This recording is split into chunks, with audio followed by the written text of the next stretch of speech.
किसी भी घर को अगर महान बनना है, किसी भी राष्ट्र को अगर महान बनना है, किसी भी समाज को अगर महान बनना है, उसका एक ही सूत्र है, आंतरिक स्थिरता और शांति, इंटरनल पीस एंड स्टेबिलिटी। इसलिए जो बहुत समझदार मां बाप हैं, मिडिल क्लास मां बाप यूपी बिहार में, उन्होंने अपने बच्चों को बाहर भेज दिया, चाहे खेत बेचना पड़े, क्योंकि वो जानते हैं कि अगर वो वहां घर पे रहेंगे, सामंतवादी इलाके हैं ये, यूपी बिहार सामंतवादी इलाका है, यहां आप खुराफात मत करिए, मत करिए, बदतमीजी मत करिए। यूपी और बिहार में आप दो ही शर्तों पे रह सकते हैं, या तो आपके घर में एक अच्छा सा अपराधी है, 4-5 लोगों का सर काट के लाया है, तो आप आराम से रहेंगे, सुकून से रहेंगे, या आपके घर में कोई सिविल सर्वेंट है या नेता है अच्छे स्तर का, वरना आप नहीं रह पाएंगे। जो लोग कहते हैं भैया हम तो बदतमीजी करते नहीं, फिर हमारे साथ होगी। आप गांव में चले जाइए, एक दिन के लिए गांव बहुत अच्छे हैं, 2 दिन के लिए गांव बहुत अच्छे हैं, तीसरे दिन ना रह पाएंगे। और जिनको शहर की शांति मिल चुकी है, शहर में फ्लैटों में अगल बगल वाले एक दूसरे से बात नहीं करते, कभी कभार once in a blue moon सामने वाला फ्लैट वाला निकल आया, good morning good morning, how are you, खत्म खत्म। इस दिल्ली जैसे मेट्रोपोलिस में, मुंबई में बहुत लोगों को बड़ी शांति मिल गई, परिवार है, बच्चे हैं, सैटरडे संडे को वीवीआर चले गए, अभी लॉकडाउन में थोड़ा दिक्कत चल रहा है तो कोई बात नहीं, घर ही में अपना खाना पीना बना लिए, नाच गा रहे हैं, खुशी से हैं गांव में। और उसकी वजह क्या है? जनसंख्या। एक एक घर में 10-10, 12-12 लोग हैं, एम्प्लॉयमेंट है नहीं, आय का स्रोत है नहीं, अपने घर में लड़ेंगे तो खुद ही को मार डालेंगे, तो बगल वाला खुशी है तो उससे लड़ो ना। बहुत चुनौतीपूर्ण है इस वक्त इन स्टेटों में सरवाइव करना। वैसे तो सारी जगह चुनौतीपूर्ण है, यहां परसेंटेज ज्यादा है। यूपी में किसी की 1 इंच जमीन लेके देखिए, और यूपी की जमीन गंगा द्वाब की, पूर्वांचल इतनी फर्टाइल जमीन, इतनी, लोहा फेंको AK-47 बाहर निकले। आज भी तुम्हारे पास अगर गांव में 2 एकड़ जमीन है ना, 2, और घर के सामने एक ट्रैक्टर है और बुलेट रखे हो तुम, उस पे लिखा है महाकाल,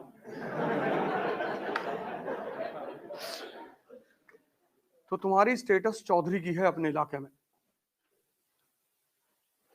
और हिंदुस्तान, खासकर उत्तर भारत के आदमी को 2 चीजों से बहुत लगाव है, बहुत प्यार, एक तो अपनी जमीन से और दूसरा अपनी ससुराल से। वो शिखर धवन खेल रहा था ना ऑस्ट्रेलिया में, मारा जा रहा था उठा उठा के मेलबोर्न में, ऑस्ट्रेलिया से लगा कि तो क्या हो गया यार, उसकी ससुराल है मेलबोर्न में, उसकी वाइफ आई हुई थी, और वाइफ के साथ उसकी दोस्तें आई हुई थी, सालियां आई हुई थी, और वो चिल्लाने लगी स्टेडियम में, जीजू ये मार लो उठा उठा के की। ऑस्ट्रेलिया वालों ने कहा भाई साहब अगला मैच मेलबोर्न में खेलना ही नहीं है।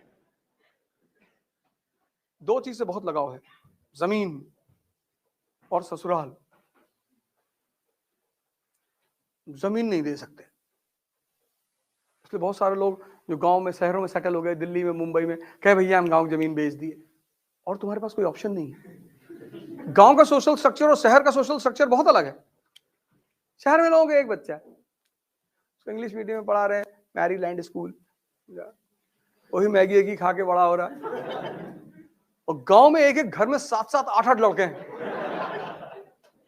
8 लड़के, 6 बंबई में कमा रहे हैं, एक जेल में है, दूसरा कचहरी में खड़ा रहता है दिन भर।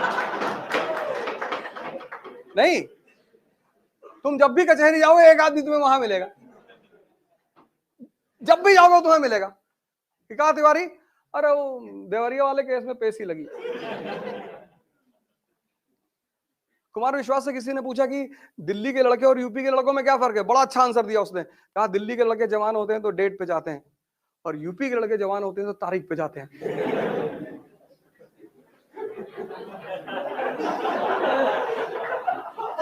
कुमार विश्वास ने बताया था कि दिल्ली में जो लड़के जवान होते हैं वो डेट पे जाते हैं और यूपी में लड़के जवान होते हैं तारीख पे। कि वो देवरिया वाला जो कांड हुआ था, सर काट लाए, हाँ सर काट लाए।